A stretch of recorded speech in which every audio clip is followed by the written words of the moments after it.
Welcome everybody to 2024. Yes, let's grab the bull by the horns and ride it. That's me expressing my excitement for new ventures, new opportunities, new things happening. Here we go. 2020. It's an exciting year. It's an exciting year. Well, I don't know. How much has changed between last year to this year? Interest rates. Well, I think people go on the holidays mission, they come back and feel refreshed and actually quite excited about a new year. So I think my general feeling talking to people around the traps is that everyone's looking forward to a better year than last year, most likely, and possibly interest rate reducing a little bit towards the end of the year. And everybody's talking about that. I would that resonates with me. I mean, that's exactly what we're hearing out there in the field is, yes, I think everybody's hanging on to potentially those lower interest rates towards the end of the year. Very interesting thing, Symon. I've decided to just chuck this in there, and on my screen you can see a chart at the moment. So, are you looking at my Yep. the chart that I have? I can see the house prices economic growth chart. Yep. Yeah. Okay. So this is just somebody who I follow. This is Akhil Patel, who's put this chart together based off the information he likes watching cycles. So he's one of those analytical guys that watches economic cycles. And Phil Anderson, who is an international economist, Australian born, lives all over the world. Phil is pretty out there with his with his predictions and what he's done. Hell of a nice guy. I love the way that Phil just shoots from the hip, says it like it is. And quite honestly, if you don't like what he says, tough. So love following Phil, love the stuff that he does. He does talks and has been doing this kind of stuff for a very long time. Phil came up with this concept many years ago where he studied the market trends and cycles historically. And in fact, he worked in collaboration with Ray Dalio at some stage. Okay. And he came up with... Ray Dalio is highly respectable in terms of the cycles, and he studied 500 years of economics and finances and cycles. He specializes in that. There we go. So you can see where Phil and Ray and now Akhil have they've all put their heads together, and so Phil came up with this chart, and it was basically the 7 by 7 by 4 year cycle. And what it means is, very simply, he's picked up that something happens in the economy within that 7, 7, and 4 year cycle. Right. What I mean by something happens, on the chart that Akhil's put into his book, he's just gone back in time to 2011. And what he talks about in his webinars and posts is 2011 is basically when the economy started recovering after the 2008 GFC. Yep. Okay. So he's just taken the latest cycle. Yep. And as you can see by the chart, the first 7 years, you get growth. Then you get a slowdown. Something happens after the first 7 years, and that slowdown hits in 2020. So we all know what happened in 2020. It was the end of 2019. COVID struck. And it's amazing when you listen to what Phil Anderson's got to say. He says, historically, something just pops up after that 7 years. He can't tell you what it is. You can't predict what it is. It's something very unpredictable, but there's something in the market that just halts the market, pulls the handbrake, and you have a little correction. Okay. Mish, on that COVID, I mean, I see up there he's got US election campaign, Brexit. There was quite a lot of instability, uncertainty in the world at that point. The COVID though, like everybody in the industry, and I was in the development game doing acquisitions and all sorts of things for other companies as well as ourselves. Everyone was like, it's all going to fall over, the world's going to end. And in actual fact, it went in the other direction. It actually went crazy. It did. And there exactly is what he's saying, is that the first 7 years is fairly conservative because people have just recovered from a lot of pain. So you've only got your very, very aggressive investors that are out there that are going to be driving the economy or the market. You have something like a handbrake, as he's got it there in 2020. And then you've got an aggressive drive in your second 7-year cycle, which we're in that 7-year cycle at the moment. And we actually starting to move out of that 7-year cycle where there's a little bit of a spike. And if you have a look at what's happened, interest rates, you were saying earlier about governments trying to curtail that spend. Well, they are for interest rates. The Reserve Bank is basically pushing interest rates up, has pushed them up hard, as everybody here would know. Yes. And purely to drive inflation down, So, and they try and do that. And I mean, if you look at the economies worldwide, that's exactly what's happening on a world scale. Same thing's happening in the US.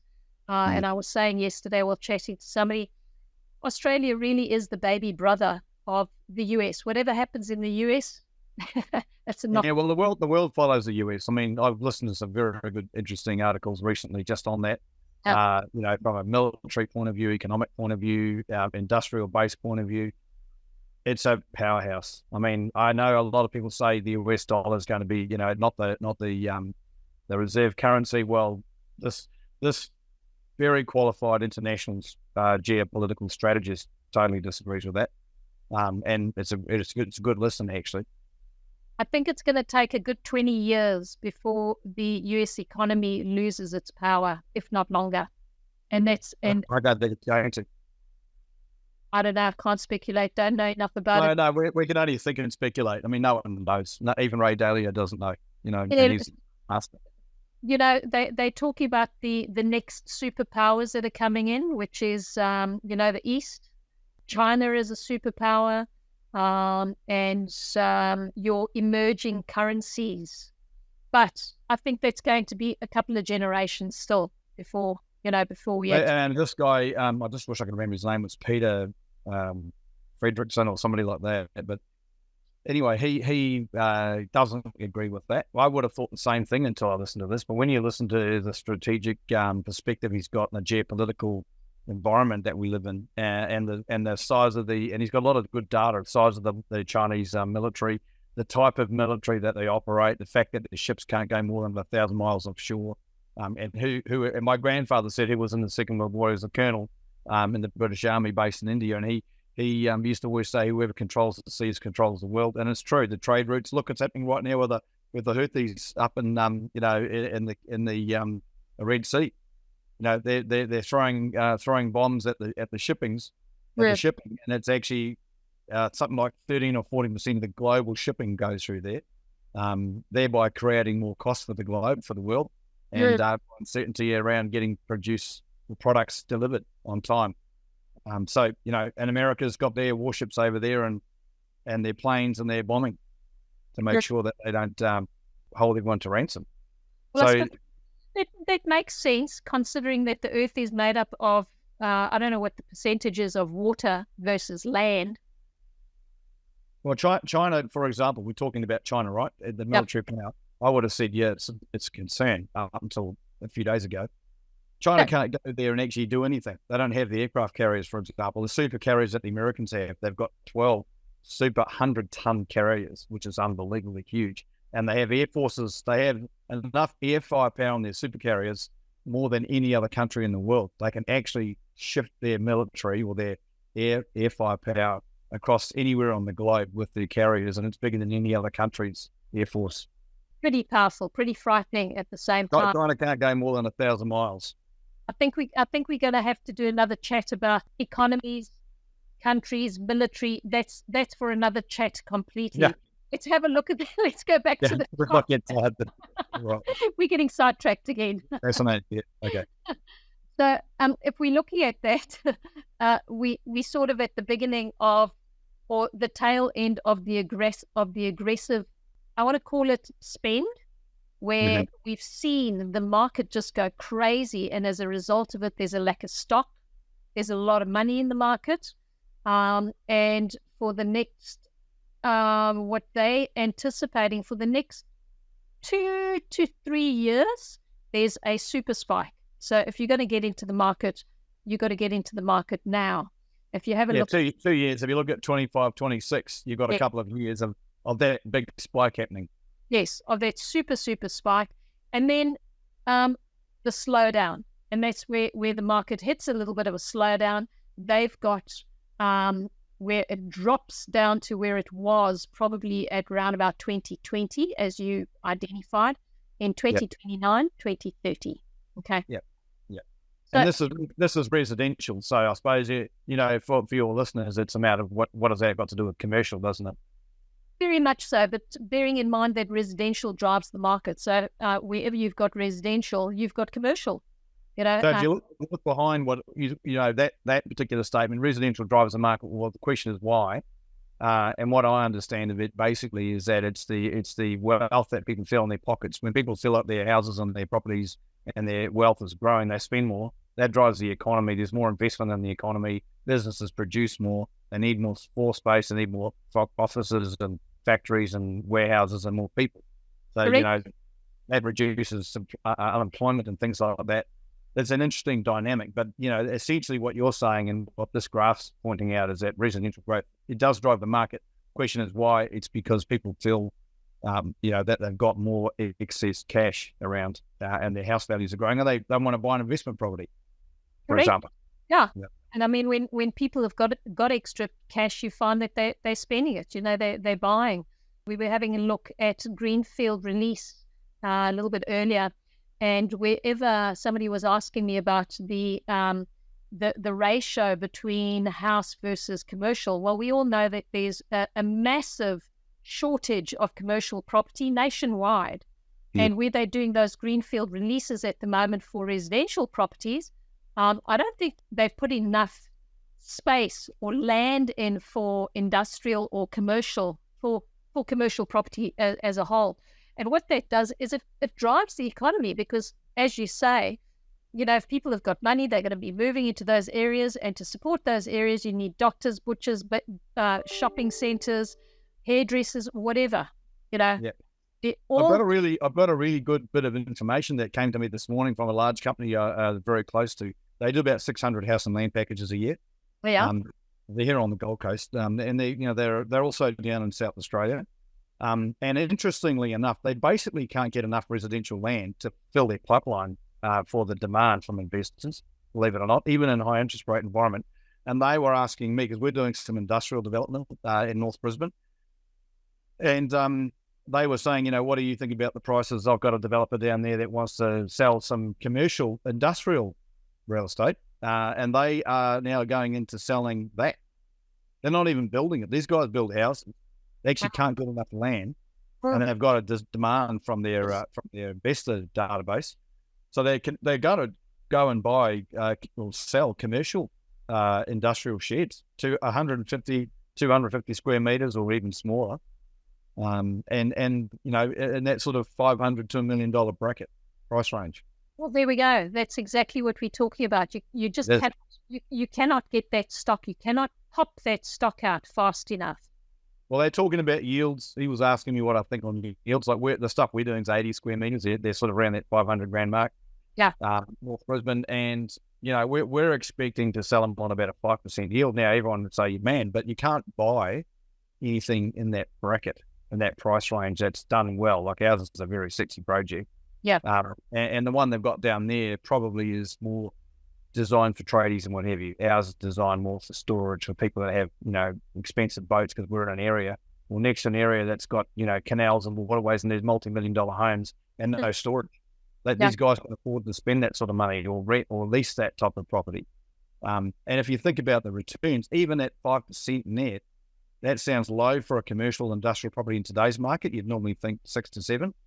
However, if you compare that to residential, it eats it alive. I mean, look, I don't think you can compare residential to commercial. I think it's an unfair comparison. I mean, in residential, you might be getting market growth at maybe 6 or 7% in those areas, but you've got very little space to increase income, which means that maybe you can increase income by adding an extra room or something.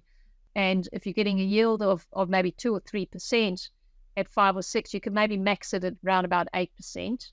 Whereas in commercial, you're buying at the same rate in the same market growth, you've got the potential of earning maybe a 7%, let's call it a 6% yield with a 6% market growth.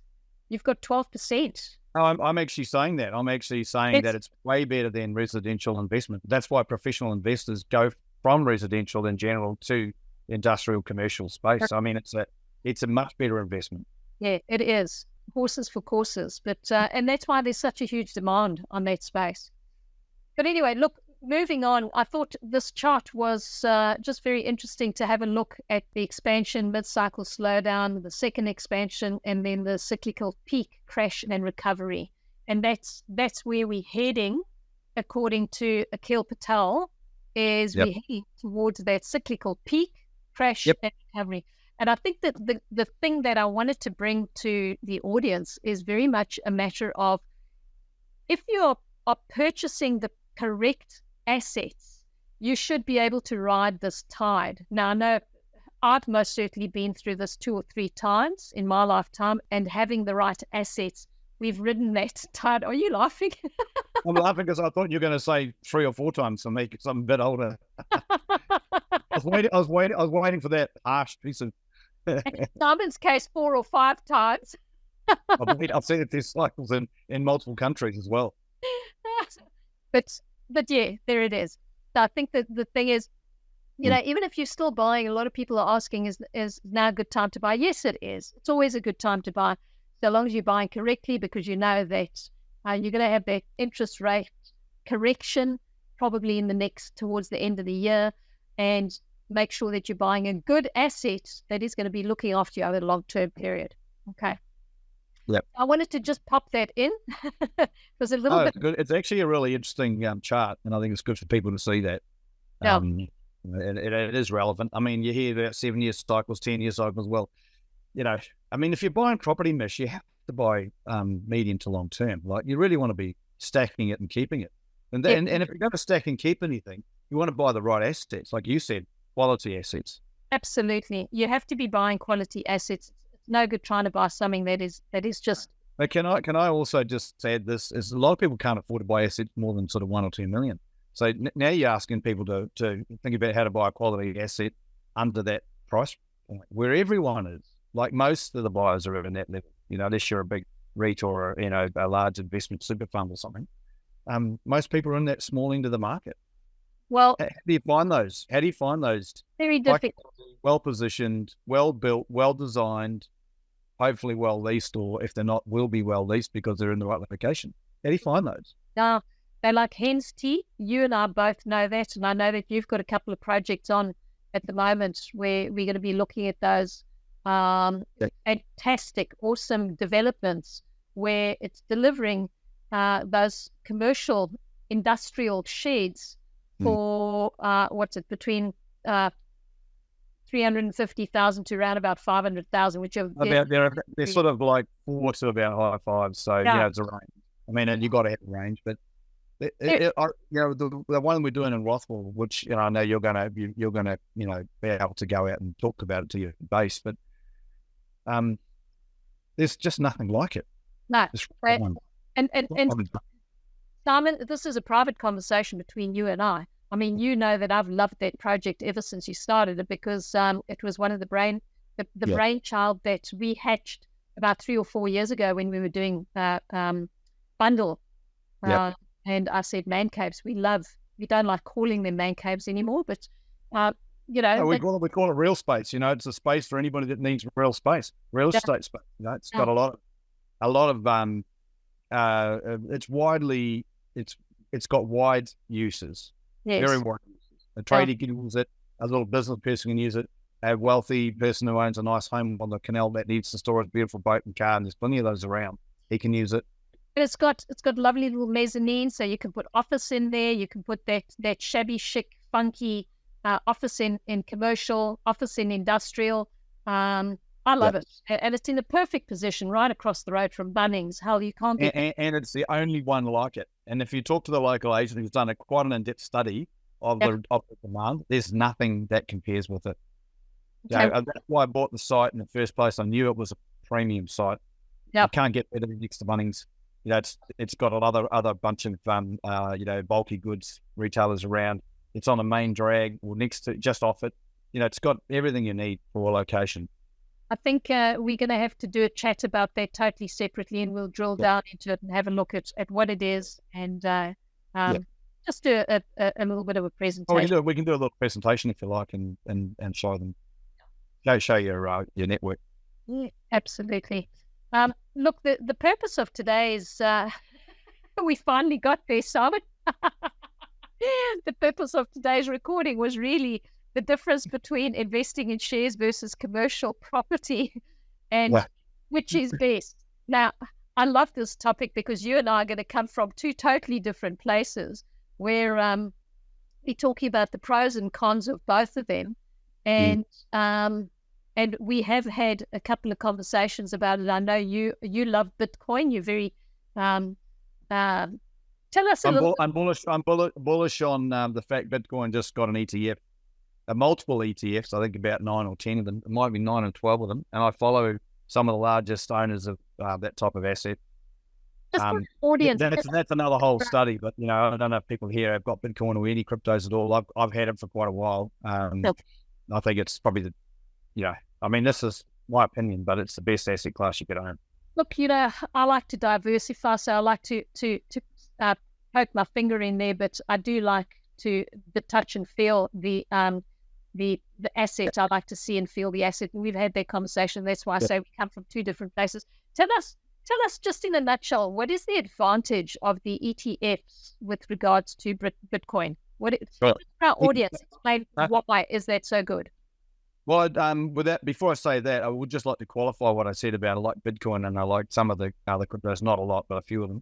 And that is that you would never want to own one thing of anything. Well, you never want to own 100% of your asset portfolio in one area. So you would never concentrate it. So it's a matter of how you feel about your risk and liquidity and other items and issues that you've got in your own personal life. But it's definitely partly. It should make up part of a person's or a family's portfolio, even if it's a small part. But and there's a whole bunch of reasons for that, and you best to listen to the experts on it. But really, the diversification of risk is the main reason. Now, the reason that an ETF is so fantastic, firstly, it basically says the US SEC have effectively made the statement that it's a real asset class that needs to be considered as an asset class, treated as an asset class. Approving an ETF takes. Yeah, well, proving an ETF, it's an exchange-traded fund. That's what an ETF is. Yes. An exchange-traded fund's like buying a share, okay, where that fund owns all the Bitcoin. They have custodian of it through their structure, or in this case, Coinbase has the custodianship of it, but they have a related agreements. We're talking BlackRock, the biggest fund in the world. I think they've got 35 trillion or 33 trillion under management.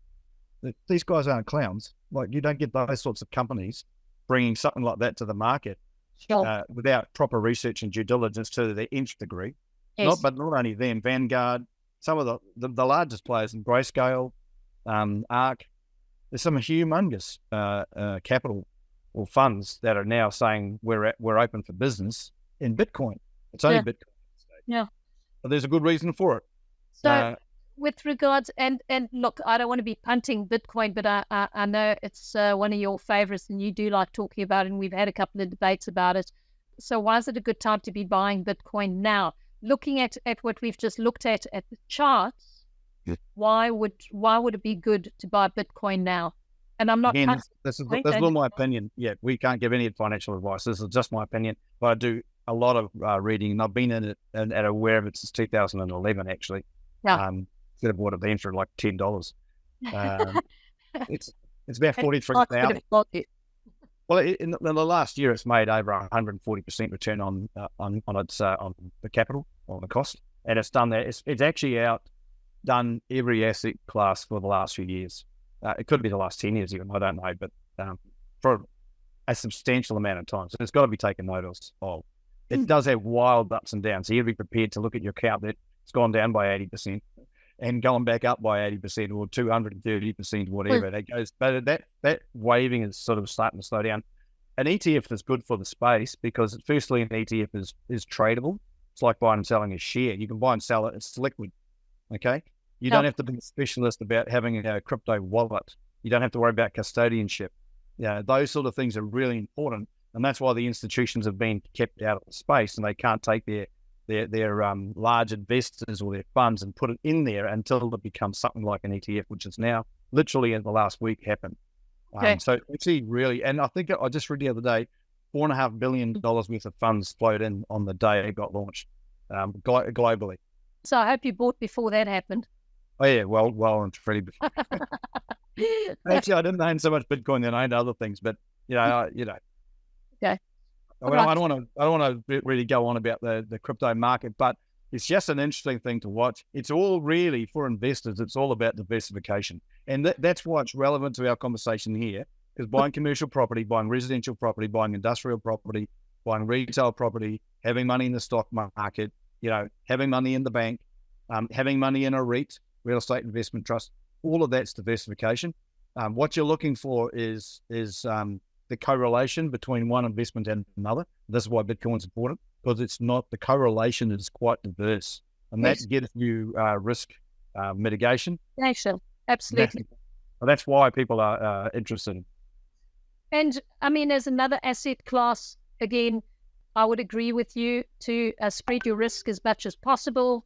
I do like the bricks and mortar, as we've spoken about, and we're looking at the differences. We're looking at the benefits, the pros and cons of investing in commercial property versus the share market, and Bitcoin would be one of those. Now it practically actually is an ETF as part of that space, yes. Well, it's just moved good and solid straight into that space. So let's break it down a little bit and have a look at and I mean, you and I have spoken about it. You don't like the bricks and mortar because you don't want anything that you've got. I do. I love bricks and mortar. I actually love producing assets and buildings, and I've done it all my life. I absolutely love it. Like, it's creative, and I've made a lot of money doing it. So it's creative wealth. But at the end of the day, I'm in an age now, I just don't want any dramas. I don't want to own anything. I don't have to deal with a tenant. I don't have to deal with with councils and rates and all that, which is fine. Like, it's part of, revaluations and bankers. You have to deal with all of that. I just don't really want any complications. So how do you find an asset in my world where you don't have to own anything in a way that requires maintenance? Look, I love what you're doing, because you're bringing this incredibly creative energy into the market. And Symon, I almost see the stuff that you're doing as leading the space in various different assets, the way that you're doing the developments and the collaborations that you're doing with various different partners on modular building, on the co-living space, all of that. But we're not going to go into that right now. I'm bringing you back on track, because we're going to go down a rabbit hole if we carry on talking about that. I get it. I mean, commercial property versus the stock market. So if that's the question, yes. But both the relevant asset classes, one's obviously more liquid than the other. You can buy and sell shares in a minute. Yes. Seconds, right? Commercial property, you can't do that unless you own a REIT, real estate investment trust. So that's a little bit like the stock market. It's more liquid than owning the asset yourself. No. Buy a property, you just can't sell it and get your money out a day. So you're buying something less liquid, and therefore, in my opinion and my experience, you want to be looking longer term when you own a commercial property, not short term. So it's appropriate for that longer term investment, especially for self-managed super funds. Like, to me, it's a no-brainer for a self-managed super fund to actually own a commercial asset, because you're talking 20, 30, 40 years, whatever, whenever you buy it. Well, let's look at the advantage. About those terms. They need to be thinking about the long term. Yeah. Let's look at that. I mean, commercial property, what does it give you? What are the benefits of commercial property, in your opinion? Rental income. Can I just talk about the number one benefit today is that and looking at the statistics that I've seen, it keeps up with inflation, at least. If you're not keeping up with inflation, you're actually becoming poorer. I don't know if people realize that or not, but I'm sure most people do here. They're qualified in this space. Yeah. So you're becoming poorer if you're not keeping up with inflation. If inflation's at 5 or 6% and you're not making that on your money that year, you've just gone backwards by whatever you got on your money in real terms. Yeah, and I ran a little spreadsheet on that. If you're going back on your money I ran equations at 4%, and I showed the difference, because by the time you try and make that back, you're having to make up 8% or 10% in order to make up for where you've gone backwards. So That's right. the great thing about commercial real estate is exactly that it keeps up with inflation, and it beats inflation in most times. So you're getting that. Well, you talk about, again, you guys all know, you lease out an asset, you get 3.5% to 4% rental increase per annum. Yes. Hello, like cap that out at say 6% or 6.5% or 7%, whatever. Yeah. That's a lot of growth. It is. It's a lot of growth. Not only that, you're getting, if you're buying a property at let's say 6%, and you're getting that 3% incremental increase, plus you're getting market growth on that property, and your market growth is going to be at the same rate at what residential market growth is. So let's say residential market growth is currently sitting at between 5% and 7%. If you add that in, and that's what I was saying earlier, if you're at 5% plus 7%, that's 12% per annum, really, that your property, that your asset is growing at. That's good. That's a good return. It's a good return. That's right. Yeah. That's right. So if you bought a property, and I just did some quick numbers, and if your rent was $25,000 a year, and you got a 4% incremental increase in your rent, took that out at 6.5%, that's a just over $15,000 increase in your capital value in that 12 months. Now, if that property was worth, say, let's say 25, 1, 2, 3. Well, I know this is a little bit on the fly here. Yeah. 384,000, and you got a gain of 15,000. That's 15 divided by 384. I mean, I do these numbers all the time. So, that's a 3.9% increase in your capital value. Plus you got extra rent on top of that. Yeah. Well, what I always say is for every dollar that you have additional rent, if your cap rate is, let's say, 6%, your equation would be $16. Your value goes up by $16 for every $1 that you're receiving additional in rent. So that also brings us to why it's so important to buy location, Mish, and quality of the building. Very much. Because you want to be able to attract good tenants that are going to stay there and not go broke. And if they do go bust or move out, whatever, you're able to attract the next good tenant. Yep. Easy to plug them in and keep moving.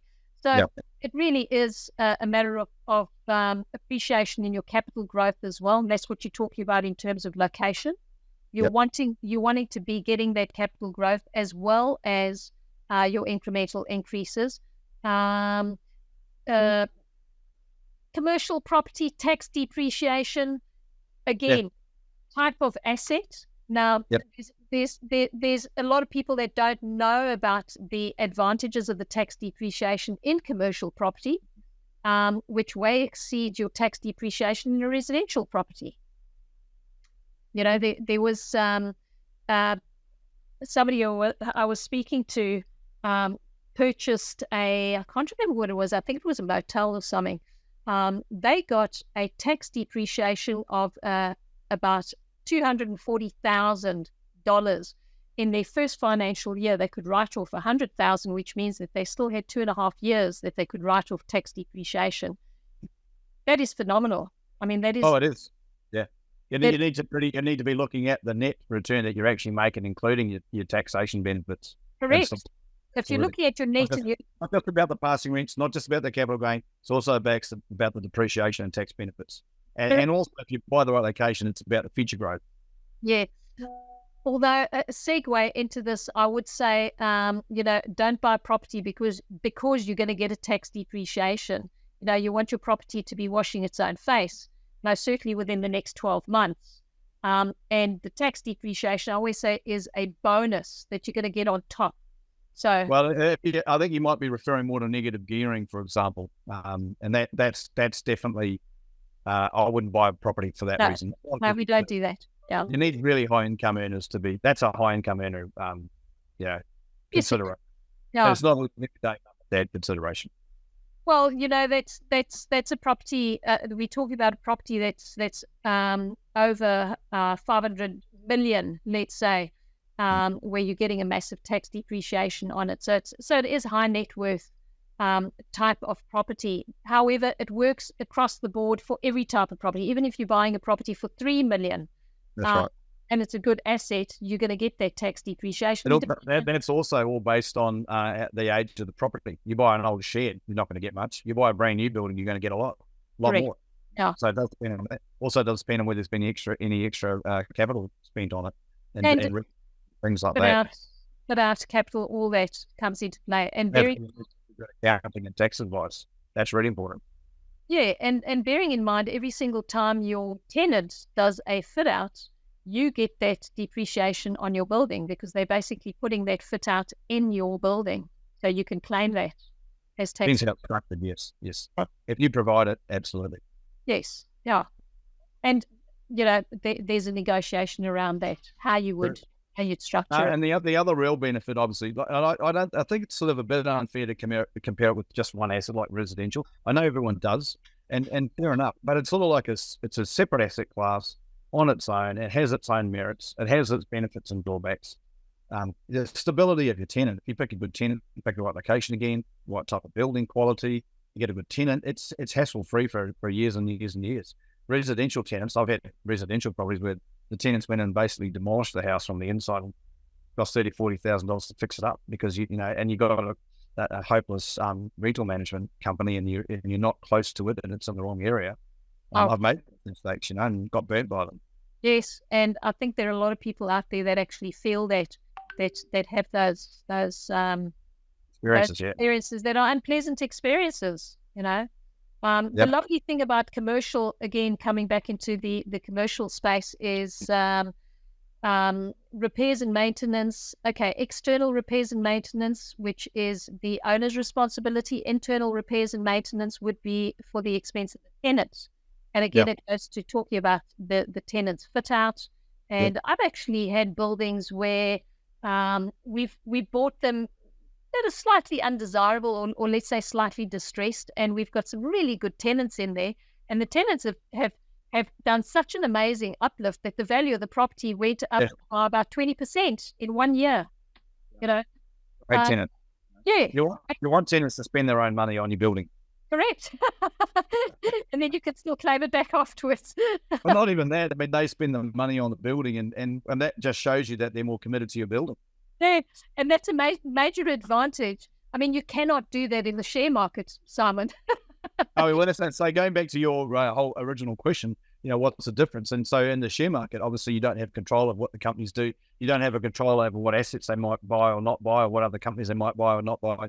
Yeah. When you own it direct like this in a commercial property scenario, it's all up to you. You control all of it. You make all the decisions. Absolutely. You can diverse your portfolio. You can have industrial, you can have commercial, you can have retail. You've got and you're basically the master of your own ship. Okay, just a little anecdote on that. When I was a young guy, before I even knew about real estate, actually was very young, would have been 18, 20. Yeah. And I was hitchhiking around New Zealand, and I was going back home to Tikpuki from Auckland, and got picked up by this Ferrari came past. I was like, I've got to get a ride with a Ferrari. Put my thumb out, and and he pulled over for me, and I was like, yeah, he took me right to my door. So I talked his ear off the whole time. He even offered me a driving, but I was too scared. I should have said yes. I crashed his car. Anyway, he took me back to the farm, and he was in commercial real estate, and that was in the 80s when it was really booming. There was a big boom. Yeah. So he owned a Ferrari. So I worked it out. Like if you've got a lot of real estate and it's commercial, and you've got a lot of cash flow spitting out, you can buy a Ferrari. So Symon, is that the day you went to the farm, packed your bags, and said to your folks, pretty much, I'm going to go and do commercial? Pretty much, yeah. It was obviously an indication I was heading in the right direction doing that. It was the universe speaking to you. The universe arrived in a red Ferrari.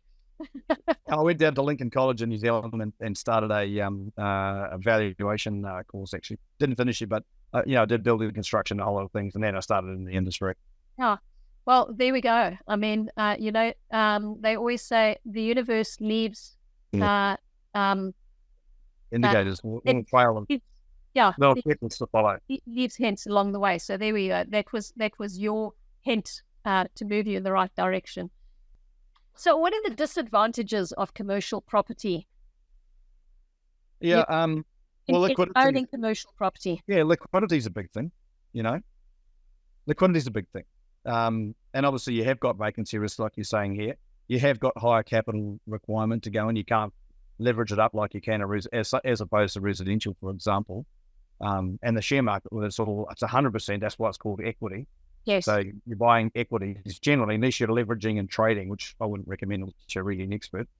Most people lose their money doing that. I would just be if you're buying shares, you're putting cash for dollar. If you're buying real estate, you are leveraging it. So that's an advantage. The disadvantages are that you have to put more capital than you might for other, like for residential as a comparison. Well, I think for commercial, you've got a higher point of entry. I mean, your average loan to valuation is probably 60 to 70%, which means that you could come up with between 30 to 40% to get into a decent property. However, you do have the advantage where you can leverage hard against an asset and raise your stakes. So in other words, if you're sitting on $1 million and you use that $1 million and you're leveraging at 60%, it does mean that you're not governed by buying a property at $1 million. You can be buying a property at $4 million. And at $4 million, you're earning that much more in your cash flow. Or you could be buying 3 properties or 4 properties at $1 million each, 3 or 4 properties. I used the strategy of one property for $1 million, one property at $4 million with a 60% loan to value ratio. It means that instead of earning $60,000 income on a property worth $1 million, you could be earning $240,000. Yep, so that's right. The other thing is you've got to start somewhere. So most people need to start on a smaller scale, but as your portfolio builds and your cash flow builds and your valuations build, you then can re-leverage and go and buy more properties. The sooner you can get over that $4 or $5 million bracket, the better, because that's when there's sort of better pickings in a way. Unless you join like a syndicate, like a REIT is effectively a syndicate, where you join with other people, you do a syndicated purchase. But then you need a proper real estate structure and management structure to handle that. Yeah, absolutely. I mean, it's a totally different asset class, and again, that would be buying shares. You're buying units, basically. Buying units, but not as liquid as a share. Not as liquid, yeah, absolutely, yeah. So, look, it has its ups and its downs, and I think when you're going into purchasing both, you need to know what the pros and the cons are. So we've spoken about quite a lot of the benefits of investing in shares. The dividend income, your liquidity, long-term investment potential. So depending on the type of investment that you purchasing. Yeah, I think if you look at the historical values and return on your money, the biggest disadvantage with shares is the liquidity. Yes. As I said, if you're doing commercial property, you need to be thinking long-term. It's ideal for those long-term type structures like self-managed super funds. You don't want to be in thinking 2 or 5 years. You need to be thinking 10, 20, 30. Minimum 10 years. If you're going to commercial property, it's 10 years, really. I agree. And realistically, yes, you can sell those commercial properties at the moment. If you're buying a property, you can probably sell it in about 2 to 3 years and still make money on it because there's such a demand in the market. But the property really starts looking after you after that 3-year period, and it's 3 to 10 years. And the other thing is if you get all this gain in 2 or 3 years, that's just luck. You don't want to be investing for luck. No. Forget luck. If you got luck, good on you. There'll be other times you won't. Oh. So it'll average out. You wouldn't want to be trying your hand at luck. No, definitely not. Do your due diligence. Decide that it is for you before you go into it. Make an informed decision. Yep. Symon, what are the disadvantages of investing in shares? Well, as I said before, the main disadvantage, in my opinion, is basically the fact you have no control over the company. You don't really know what the companies are doing. Would everyone here trust a company's set of accounts? I mean, we all know that they can be jigged up pretty much to look however you want them to look. to a degree. I know that they're audited and all that, but even at that, it's been, there's been all sorts of issues around auditing and skullduggery in that area. So you really are basically putting your hand in and going, hey, hoping for the best when you've got shares to a degree. I mean, credibility of the assets, if you buy quality shares, blue chip shares, which, most people probably would be doing, you're decreasing the chance for something to go wrong. You've got to decrease the chance of something going wrong. So overall, you have really no control, and to a degree, probably don't have visibility. Things go wrong, and then they blame the CEO, give them the boot, right? No. That's just the way of saying, well, sorry, we made a mistake. Someone's got to pay for it. But the poor old investor at that point's probably lost a whole lot of value. Yeah, well, the poor old investors lost everything and all their shares. It takes me back to that story about that young fella who was doing the investing for a bank. I think it was a British bank years ago, probably going about 15, 20 years ago. Yep. And he decided he was a trader. He was a trader. And he traded all these stocks in one day, and the bank went bust in one day, 24 hours, and it was gone. Boom. Yep. I mean, so those things happen. So when you put your money in the stock market, you really are, and that's why diversification, going back to that again, so important. You don't want all your eggs in one basket. Correct. That's why owning some commercial or some REITs or both, directly or indirectly, and some shares and some other things, whatever, is a good thing. Well, I think the perfect portfolio would be to have a couple of REITs, to even buying in syndicates or joint ventures, a little bit of money in there, a little bit in there, owning your own commercial property, having a couple of shares, doing the little bit of Bitcoin, you're diversifying. Where to go? That's I think that is it, and I think that's what most savvy investors would probably tell you to do. I mean, I think they are actually doing. Most people that are in this space are doing that. Yeah. The other thing about then there's a good lesson my grandfather taught me. It's like if you get involved in the stock market, you get to learn about how companies operate, why they do what they do. And I got at 18 years old, I was a labourer on a building site, and I'd be at lunchtime be share trading on the local labourer telephone. Wow. But I mean, I lost money and made a bit of money, and actually, here's a really good anecdote. Where I made the most money, I bought some shares in a cheap company here, and I went and saw these guys. They were an industrial company that had a manufacturing business. They come up with a great idea. I bought the shares, and I forgot I owned them. 5 years later, my 2,000 was $20,000. So there's a good example of don't try and be a trader. Buy something, hold it for the long term. Profit shares or whatever. So that was the best lesson, actually. All the stuff that I sold, probably bought it at the wrong time, sold it at the wrong time, lost money. I'm talking a few hundred here and there, but because I didn't have a lot then. But I mean, the best bit of training and learning I got was put it in, buy it, make your decision, bottom drawer it, forget about it. Forget about it. Leave it there in the bottom drawer. What was that thing you were saying about luck, Simon? I think you got lucky there. that was fortune. And what I did, well, I don't know if it was lucky or not, because probably everything, I had a few stocks back then, and they all made money over time. So just got to forget about them and just put them away. Just make sure you pull out, spend it before you die, though, because you don't want to give it to all your kids. Okay, so that's Symon Peters. My opinion is, if you've done a good job of raising your children, you shouldn't have to give them any finance. They should be able to, just like you had to. That's Simon's theory in life. Make it all, spend it all, and enjoy it before you die. There we go. And why do you make it? What's the purpose? Now, I like what you said there about if you've brought your children up well, you would have brought them up to do exactly the same thing, and they can do this for themselves. Yeah, and I think supporting them in that, and actually, this is another really good bit of information for people that I think it's very valuable, and that is if you're doing a good job of investing your money, right, your kids get to see that, so they learn from you. Yes, they do. And I know with my kids are both teenagers now.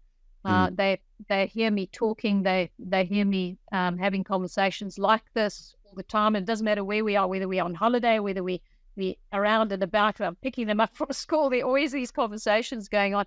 And I know, despite the fact that they always say to me, "Oh, commercial. She's talking commercial again." It's I know that it's dropping a seed with them I used to take my girls to boardroom meetings because I was a single parent. So they had to come with me, they'd be there drawing pictures what we'd be talking about, the real estate stuff. And kids are like little sponges. They pick it up. They really do pick it up. I mean, my youngest, she can tell you all about the pros and cons of commercial real estate. So she'll tell you the difference between residential versus commercial. She's learned it. You probably should have had her on than me. Probably not. I do already. Yeah. Well, I really value your time, and I value what you've brought to the table. And I think we've gone down a couple of rabbit holes like we usually do. But interesting conversations on, shares, diversification, hard commercial, and I think the bottom line is diversify your portfolio. Oh, you missed out Bitcoin. We did mention that.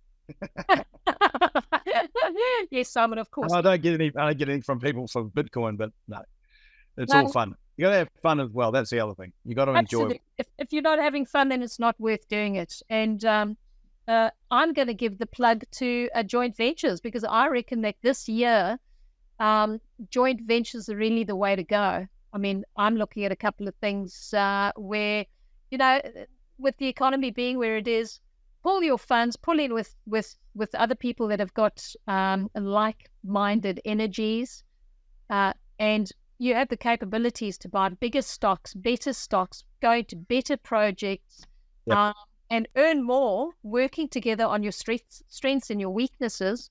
That's where I think this 24 can get you up the scale ladder, and I think that's got value for sure.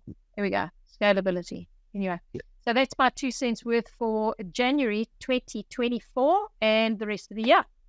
Well, let's see how we've got it. We'll have another roundup in December and again, comment back on what we were saying in terms of where the market's going and all that. I know we didn't mention much about where the market's going right now, but interest rates will be a big part of that, and bond rates are a big part of it.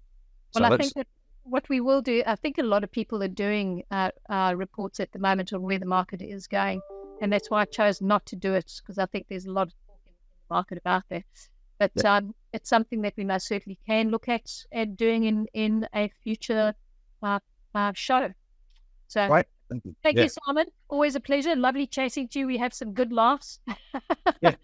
And challenging questions and answers. Here we go. All good.